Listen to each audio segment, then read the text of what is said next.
Hey, I'm reloaded. You motherfuckers think you big time? Don't watch my man slop shot. You gonna die big time. What's the word, your man Slap Shot here, and I got a special guest live from the Bluff. Can you please let the people know who you are? Hey man, this Mr. Ralo found going himself. All right. And right now we are here, we promoting Chosen, Right. the memoirs. Why you go with Chosen? I think that God chose us all to do different things upon this earth, and I think that we all got to find our different purposes. You smell what I mean? Like you got a purpose, I got a purpose. So the book ain't just for Rallo chosen himself, although feel like all of us chosen, but you chosen. You smell me? Everybody is chosen, and what we choose to do with that gift is, will determine what happens. You smell me? All right then. Obviously you just came on. How much percentage of the book was written inside, and or did you just do it when you was out? All of the book was written inside. They just kept taking my books and throwing them away. I kept getting, shipped out to different institutions all over the United States or whatnot. And I just had to keep starting over. And when I got out, I kind of had a couple chapters. I ended up losing that as well. So I ended up getting with LaShawn and Audrey, and Audrey helped me with the chapters that I already had, and we just built upon that. So how much would you say you actually lost, like being that being like moving from facility to facility? Shit. You mean in the book Yeah, wise? book wise, how much you say you actually like kind I kept losing the whole book. I had to start start from over. scratch. Start all the way from scratch every time. That shit was like traumatic. I hated it. I got you. All right, man. Obviously, like, as a New Yorker, we know you for the music. Does the book come with music?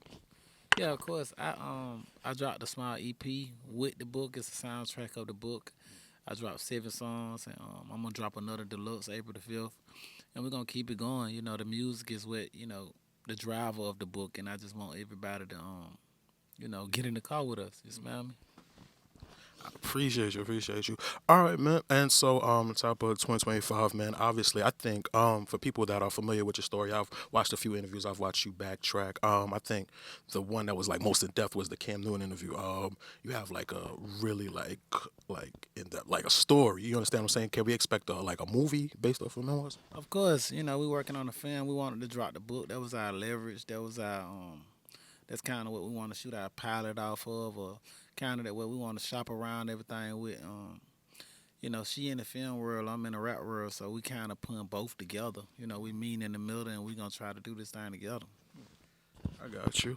And all right, so now that you're home, I wanted to know, like, it was like big news when you had gotten locked up. When you had gotten home, was the reception what you expected?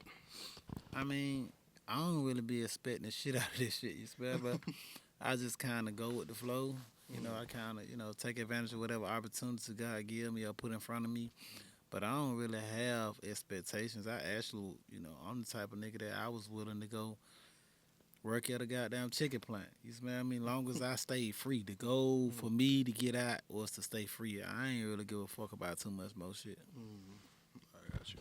Before I get you out of here, obviously people relate to your story because it's so real and stuff like that, and you don't hide your past. So how do you take your past from you hustling to slinging books? What is the comparison to that? I think it's always the same thing. A hustle is a hustle. I think that, with dealing with addictions, people have that desire more to, go get them a fix. So it's a massive difference due to the fact that I ain't harming my people. You smell me? I ain't the problem. I remember at 12 years old, I sold my first crack set to my auntie, and then when I was just at her funeral like 8 months ago, I sat next to her son, and the last time I seen her, she was asking for that same kind of hit. So I think that selling a book is 1,000 times better than that. You smell me? My condolences, okay? But all right, let the people know where they can purchase the book and things of that nature. Yeah, you can go to Trolls and the Trilogy. You can go to Famerica News. You can go to Google and just look up Rollo book Chosen. It's gonna continue to pop up. We're in a new age, new era where it's easy to gravitate and grab things. So, like, I bet that y'all go read my book and be able to create a relationship with myself and get to know me as a person. I appreciate that. All right, so you said next week it should be available on Audible. Audible. That's how I ingest books and stuff like that. So I'm gonna be looking forward to it, man. Appreciate you, man. Thank you, man. Okay, I'm reloaded.